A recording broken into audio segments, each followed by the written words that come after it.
Bonjour à tous, c'est Julien des 5 minutes de l'investisseur et j'ai décidé de aujourd'hui faire une petite vidéo concernant l'actualité. On vient d'apprendre que la justice américaine bloquait les tarifs de Trump, qu'Elon Musk quittait le gouvernement ou son aide au gouvernement. Je vais détailler ces deux sujets dans ma vidéo et en bonus, si vous restez jusque la fin, je vais parler de Elf Beauty qui fait un plus 22% actuellement en bourse et aussi d'Nvidia. Allez, c'est parti. Jugement historique. Donc, si vous vous souvenez bien, j'avais fait une petite vidéo où j'expliquais les tarifs de Donald Trump concernant les importations et les exportations. Et cette mesure de Donald Trump a été bloquée par la Cour du commerce international des États-Unis. Une grande partie de ces tarifs ont été bloqués. Pourquoi? Parce que le président a outrepassé son autorité en invoquant ce qu'on appelle l'International Emergency Economic Power, donc l'IEEPA de 1977. Donc, c'est à la Constitution et au Congrès de pouvoir réglementer le commerce. Donc, la décision de Trump a été bloquée. Quelles en sont les conséquences? C'est que tous les tarifs qui ont été présentés dans son tableau ont été bloqués. Donc, les tarifs généraux de 10% jusqu'à, je me souviens plus, on était jusqu'à 145% pour la Chine, ont été bloqués. Et les taxes de la Chine, du Mexique et du Canada liées aux drogues et l'immigration ont été bloquées aussi.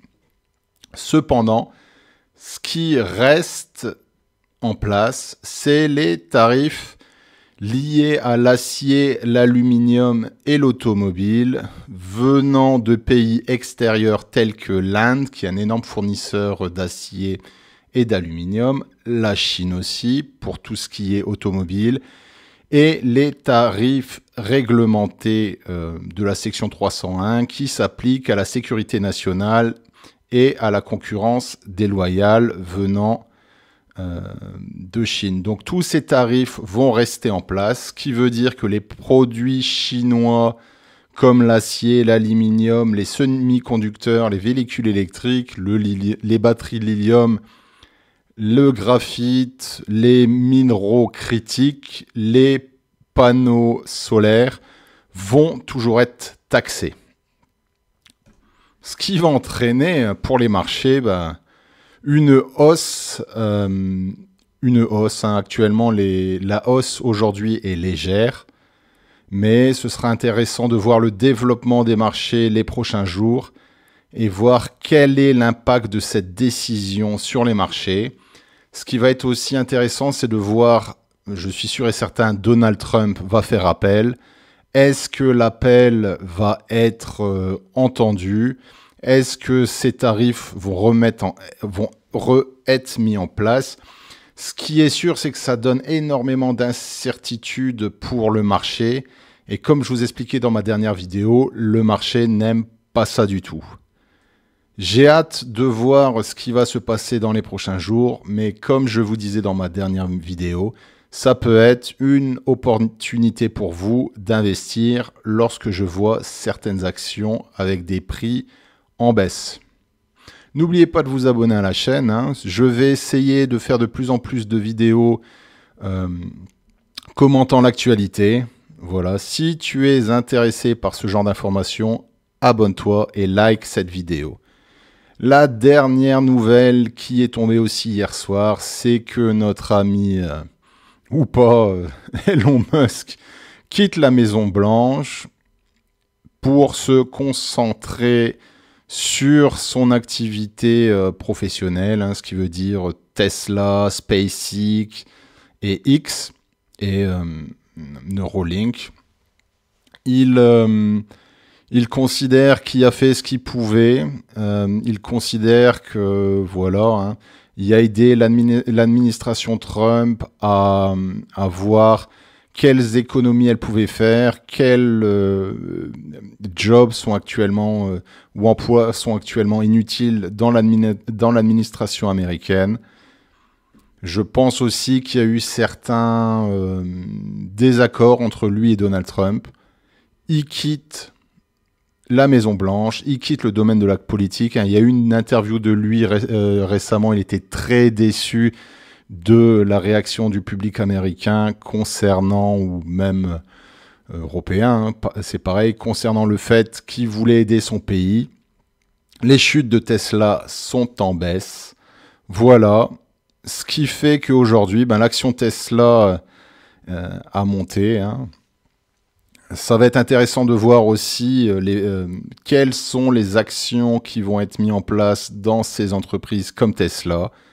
J'ai hâte de voir le prochain bilan financier de Tesla, voir les actions concrètes que Elon Musk va mettre en œuvre, et aussi voir ce qui va se passer pour ces entreprises avec le fait qu'il y ait à la barre. Autres nouvelles qui sont assez intéressantes, je ne sais pas si vous avez vu, mais Elf Beauty, qui est une entreprise dans le domaine des cosmétiques, a son action qui a augmenté de 22% aujourd'hui. Pourquoi ? Parce que Elf Beauty rachète Rhode, que je ne connais pas du tout, hein, vu que je ne prends pas ou je ne mets pas de maquillage. Rhode a été acheté, donc c'était une entreprise créée par Hailey Bieber, qui est l'ancienne femme, je crois, de Justin Bieber. Cette entreprise a été vendue et rachetée par Elf pour 1 milliard de dollars. Le domaine des cosmétiques est vraiment un domaine intéressant. Je vous conseille de regarder quelles entreprises sont dans ce domaine-là, car vous avez d'excellentes marges à vous faire hein, dans ce domaine-là. Vous avez énormément de stars aussi qui créent leur entreprise dans le cosmétique. Je vous ai mis ici l'exemple de Millie Bobby Brown de Bon Jovi, qui est l'actrice ou l'héroïne de Stranger Things. Elle a aussi créé une entreprise de cosmétiques en 2020 qui s'appelle Florence by Millis. Florence qui était le prénom de sa grand-mère. Voilà, faites vos recherches. Si vous voulez que je fasse une vidéo dédiée à Elf Beauty, n'hésitez pas à le mettre dans les commentaires. Pour info, Elf Beauty est une entreprise que je, malheureusement ou heureusement, possédais. J'avais des actions de l'entreprise en mars 2019. Donc il y a 6 ans, j'avais acheté ces actions pour 8 $. Je les ai vendues en mars 2022 en faisant un x3. Donc j'étais très content de ma performance. Et voilà, malheureusement ou heureusement, le prix de l'entreprise maintenant est autour des 110 $. Réfléchissez toujours avant de vendre vos actions et ayez une performance ou une perspective sur le long terme, voire très long terme. Même si vous faites un x2, un x3, l'histoire n'est jamais terminée. Dernière nouvelle, c'est Nvidia. Hein, le cours de l'action a pris 3,56% aujourd'hui.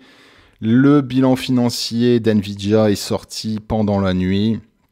Nvidia, pour ce premier semestre 2025, a un revenu total de 44 milliards. L'EPS, Earning Per Share, que je vous ai présenté dernièrement dans une vidéo, est de 0,96 $. Ces deux chiffres battent les estimations ou les prévisions des analystes, ce qui est très bien. Baisse de marge, malheureusement. On passe de 71% de marge à 61%. On a loupé les prévisions des analystes concernant tout ce qui est revenus venant des data centers. On est autour des 39,1 milliards alors que les analystes avaient des prévisions de 39,22 milliards. Et les revenus de l'automobile sont pas ce que les analystes prétendaient. Les analystes attendaient des revenus autour de 579 millions de $. On est autour des 567.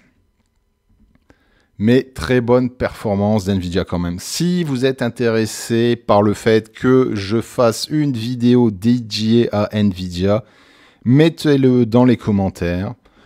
Voilà, c'est un nouveau type de vidéo où j'essaie d'écrire ou de parler de l'actualité des marchés boursiers. J'espère que vous avez aimé cette vidéo. N'hésitez pas aussi à le mettre dans les commentaires si ce format vous intéresse. N'oubliez pas que je fais ça à titre de divertissement uniquement. Ce ne sont pas des conseils pour investir. Avant d'acheter des actions en bourse ou faire un investissement, faites votre propre analyse. Et lorsque vous investissez en bourse, vous avez toujours un risque de perte totale de votre capital investi. Merci d'avoir suivi cette vidéo jusqu'au bout. J'espère qu'elle vous a plu et je vous dis à très bientôt. Ciao!